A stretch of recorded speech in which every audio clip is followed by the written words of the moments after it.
Hello and welcome to Wisdom Talks, the podcast of the METIS Project, the internet portal for intercultural wisdom literature and wisdom practices, to be found on www.metis.ethz.ch. In this edition, we'd like to elicit another methodological pillar of the METIS Project.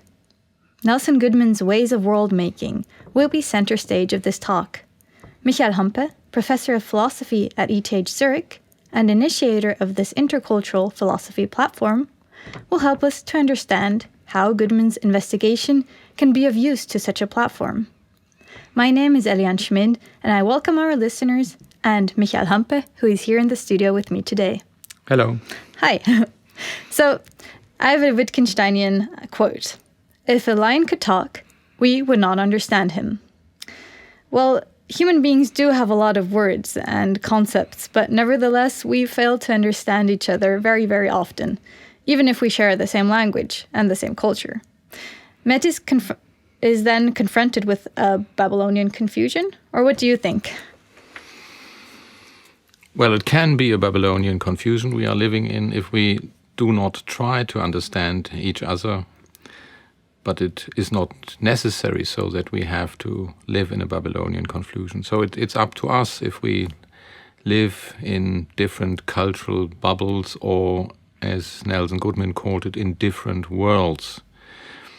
The interesting thing about Nelson Goodman is that he thought that we can jump from one world in the other world, that we can make worlds out of worlds. And I don't know what he would have said to the Wittgenstein quote you gave us if we would be able to jump into the world of a lion. He probably would have thought that that is too difficult because there are many practices that lions follow which we cannot participate in, say hunting a deer or so.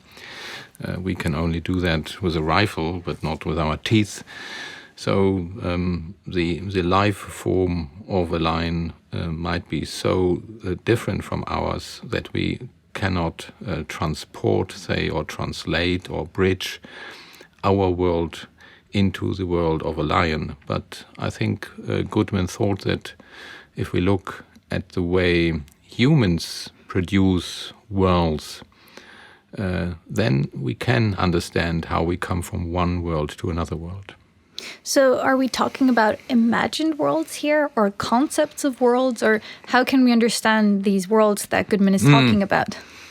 That's a very good question. It's not easy to answer it because Goodman was quite radical in his use of the concept of world. He thought that there is no possibility to talk about our world without using a certain symbol system. So we have no non-symbolic access to the world, according to Goodman. Even if we feel pain or if we see something red, then we interpret the pain as being harmful or non-harmful, being the pain of a tumor or being the pain of a tooth. So all pains are given to us in a certain symbol system. All colors are given to us in a certain symbol system. Red can be the red of a cherry, the red of a tomato, the red of lips or whatever. So our access to the world is never unsymbolic, he thought. And because we have different symbol systems, he thought that we actually live in different worlds, and not just imagined worlds, but actual worlds. So he believed in different actual worlds, and once he compared his own project to the project of the philosopher Cassirer, who also talked about symbol systems and developed a philosophy of symbolic forms. And Cassirer said that there is a symbol system of mythology, the symbol system of art, the symbol system of science. And what Goodman does is radicalizing this idea of different symbol systems by saying our experience of the world is always shaped by certain symbol systems. So there is no real world we all live in. We all live in our different symbol systems. Well, these symbol systems are real. Our worlds are just a mixture of experiences that are formed by symbol systems. And if we want to talk about our experiences independently from a symbol systems, we just don't have any method of talking about. How should we talk about our experience without using symbols? We just can't do that. And therefore, our worlds are shaped in more or less different ways by the different symbol systems. That's in fact a thought that not only Goodman had, but that can also be found in Kant, who thought that we need concepts in order to make experiences, that there are no experiences that are not conceptually shaped. And what Kant thought was that these concepts are universal, that all human beings use the same concepts like space and time and causality in order to shape their experiences. And Goodman thinks or believes or shows that we use different concepts especially in different sciences in order to shape our experiences.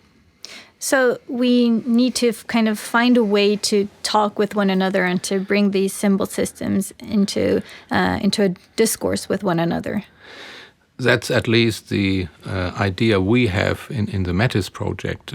Goodman himself was not so much interested in bringing people from different cultures into contact with each other so that they can understand them better, but he was very much interested in the way art and science develops. And if you take Newtonian physics, for example, you see that Newtonian physics is very different from Einsteinian physics. And that's because the concepts of space and time in Einstein's physics are different from the concept of space and time in Newtonian physics. In Newton, you have a container space and an absolute time, where in Einstein, the space is something that is related to mass, and there is no empty space, and time and space are connected to the velocity of bodies that move through fields. So it all seems very different.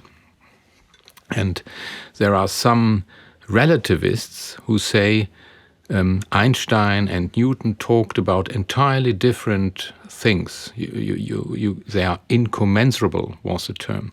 Mm-hmm. And Goodman shows that you can produce Einstein's world out of Newton's world by distorting Newton's concepts a little bit, by understanding them in a different way, and then you can understand Einsteinian physics as distorted Newtonian physics, or you can understand Newtonian physics as simplified or distorted Einsteinian physics.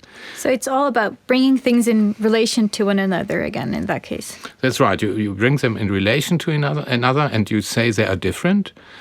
Goodman would say the Einsteinian world is different from the Newtonian world, but nevertheless you can make the Einsteinian world out of the Newtonian world by changing it a little bit. And he was an art dealer, and he applied it also to paintings by say you can show how Cubist painting develops out of a certain way, say the Impressionists painted, and the way photographs were made, and the way photographs had an impact on painters and so on. So he tried to show how ways of painting are ways of world making, and how ways of painting in a certain way developed out of former ways of painting. And now we try to apply this idea to intercultural relations. So we try to say that in Buddhism, say, you have a certain attitude to making claims. What relevance should claims have in your life? And then we look, say, at skepticism and at Pyrrhonic skepticism. And then we say, well, Pyrrhonic skepticism is certainly different from Buddhism, because it seems that the Pyrrhonian skeptics did not meditate, where the Buddhists meditate. But nevertheless, the idea that your mind gets calm if you do not hold strong views is common in both of them. So you might look at Buddhism as a sort of distorted skepticism, or you might look at skepticism as a sort of distorted Buddhism. So you get a relation between traditions of wisdom that use different concepts, and you accept them that they are different, but nevertheless you can travel from one wisdom tradition to the other one. So, but to kind of travel back and forth, to find these relations, do we then need to start with the same need?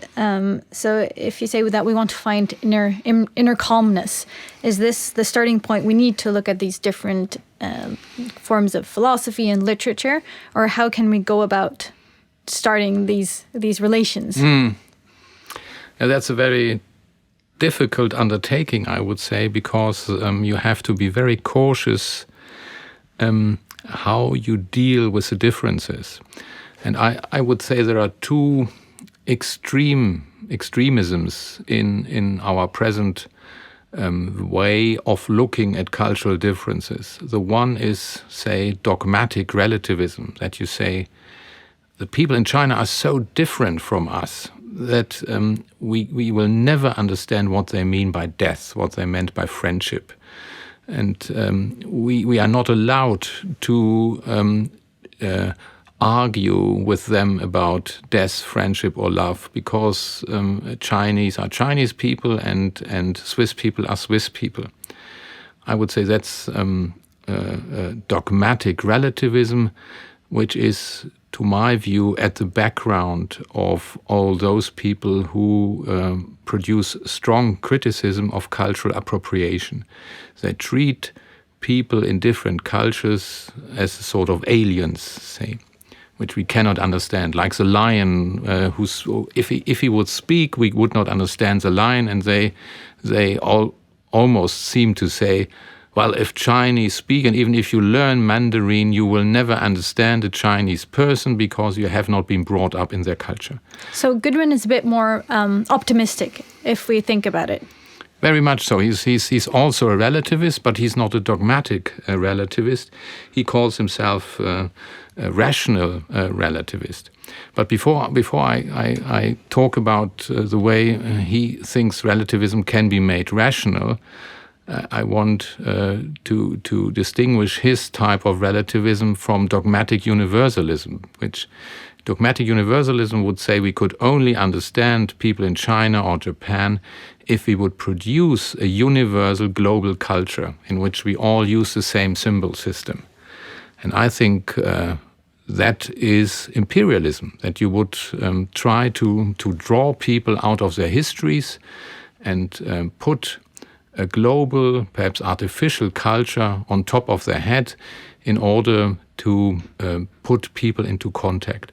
Because we would have to define one thought to follow, right? Someone would have to say, this is the way we think, and we all need to do this. That's right. That was tried in a very Goodmanian way some time ago, by producing an artificial language like Esperanto, that you try to make people understand each other by eliminating all the historically grown languages and put some artificial language on top of them in order to put them in contact. And as we all know, that did not really work. So symbolic structures have a history, and people are dear to their histories, and they like the way they lead their life, and you cannot just pull them out of their ways without being violent. So you have to respect different forms of life. You do not need a global culture, you do not need a global symbolic system, but nevertheless, you could help people to understand each other all over the globe by showing how you can transform one symbol system in another symbol system. And that's what Goodman tried. he tried to show that Newton and Einstein did not live in enclosed bubbles, and that you could not understand Newton from an Einsteinian perspective and the other way around, because he knew that students of physics can understand both Einstein and Newton, and they developed out of each other. And we now apply this to wisdom literature by saying, certainly Zhuangzi is different from Immanuel Kant, say, but nevertheless I can relate the symbol system of the Kantian ethics to the symbol system of the Taoistic or Confucian ethics. So METIS actually wants to embrace all these symbol systems and kind of bring them into contact with one another. That's exactly the right description. We want to bring them in contact with each other and mirror them in each other, mirror one symbol system of the wisdom tradition A in the symbol system of the wisdom tradition B, without producing a universal symbol system, without producing a world wisdom tradition or a universalism of wisdom.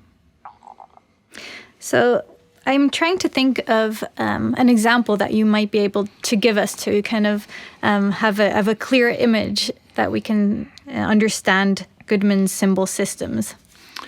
Well, there are lots of examples. One example is that people deal with death in burial ceremonies differently in Tibet, say, and here in Europe. You have corpses being put on stones in high mountains in order to feed animals from the corpses. And if you look at this way of dealing with dead bodies, you might think that there is no respect for the dead person if you do not understand the symbolic context in which this tradition has developed. Yes, so thinking in our own box, we would think, oh no, this is horrible. Our symbol system would not allow us to do such a thing. That's right. Yeah. But if you are a Buddhist, and if you believe that, if you believe in reincarnation, if you believe in empathy with animals, then you are doing something very gracious and beautiful by feeding, say, the body of your father to eagles and vultures. There's nothing gruesome about it. It's only gruesome if you think that meat is a thing, and that you treat your dead father like a thing if you give them to the birds. So and I think for Buddhists in Tibet it would look gruesome to dig a hole in the ground and to put the body into the ground without bothering about who could be fed from the flesh of this body.